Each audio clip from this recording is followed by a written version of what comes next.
Hi, this video is for that couple that was trying not to have an argument in the cereal aisle at HEB about 25 minutes ago. I'm sorry I was eavesdropping. I know that y'all probably noticed that. My mama raised me better, but there was something about y'all that was so relatable, and I have been y'all. My partner and I have been y'all, and we figured out some solutions. So if you are not that couple, feel free to scroll on, but something tells me that you probably have been that couple also. Stick around if you'd like to hear some tips for how to get yourself out of these situations. So here's what happens. I come around the corner into the cereal aisle. I'm looking at the Pop-Tarts. It's summertime. That's what my own kids want.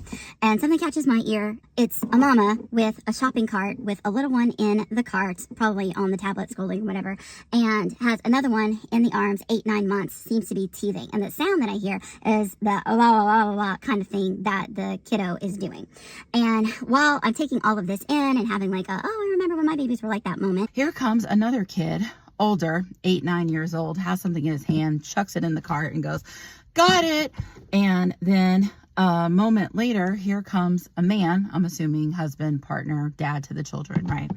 And the older boy, the one that's not in the cart, runs over to pick up cereal. It was like chocolate something. And it was like, "This one, Mom, I want this one. Can we have this one?" And this is the part where it gets so familiar for so many of us.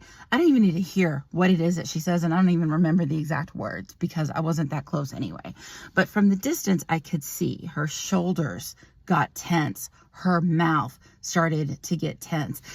Dad responds something like, "Sure, buddy," this or whatever, and throws it into the cart as well, and then says something like, "Why don't we help Mama with the shopping list?" And, you know, the kid runs off to go grab something else, milk or something, I don't know.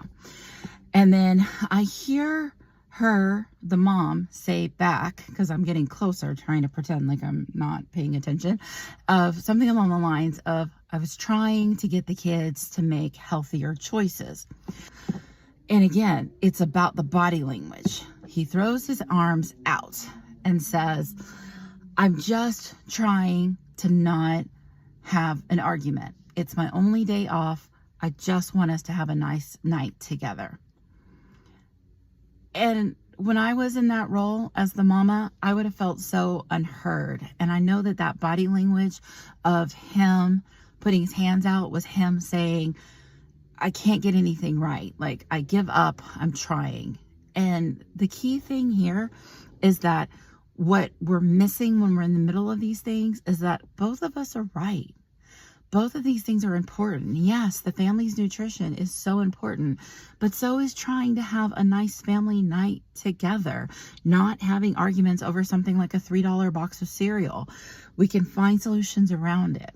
And for my family, for my partnership, what really ended up happening is we had to step back and realize we're not opponents here.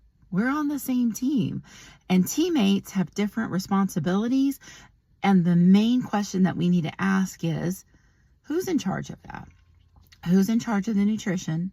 Who's in charge of saying yes or no to the different cereals? Who's in charge of making sure that we have pleasant evenings together?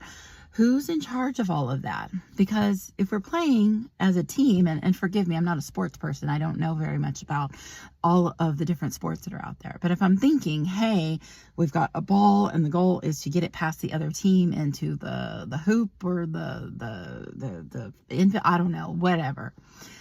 The goal is to get us together there. But one person is usually in charge of the ball, while someone else is in charge of preventing someone else from getting like to the ball and taking away from our team or whatnot. And once we're able to define those pieces, then we can move into something that I do know a lot about because I have a background in communication, which is the journalistic questions: who, what, where, when, why, and how. And once we know who's in charge of that, who, what, where, when, why, how, all of the other things can be determined. And if we do it all the time, like figuring out cereal, we don't need to have a big meeting about it. But if we're not sure how to do this, then we need to sit down and have meetings, figure out our playbook, and figure out when and where we're going to use these different plays. So many times when we start talking about invisible labor, which is what was happening there in the grocery store cereal aisle, is that we don't realize that we're just discussing a lack of teamwork. We have got to come together. We have the same goal. How are we going to get there? What is the playbook for that? And I have figured out a lot of things to help many other people along the way. So please join me on my channel and follow along so that you can pick up some of the tips and tricks that my partner and I have figured out over the decades that we've spent together as we have raised a family and found some happiness so that we're no longer the ones arguing, well, not in the cereal aisle at least.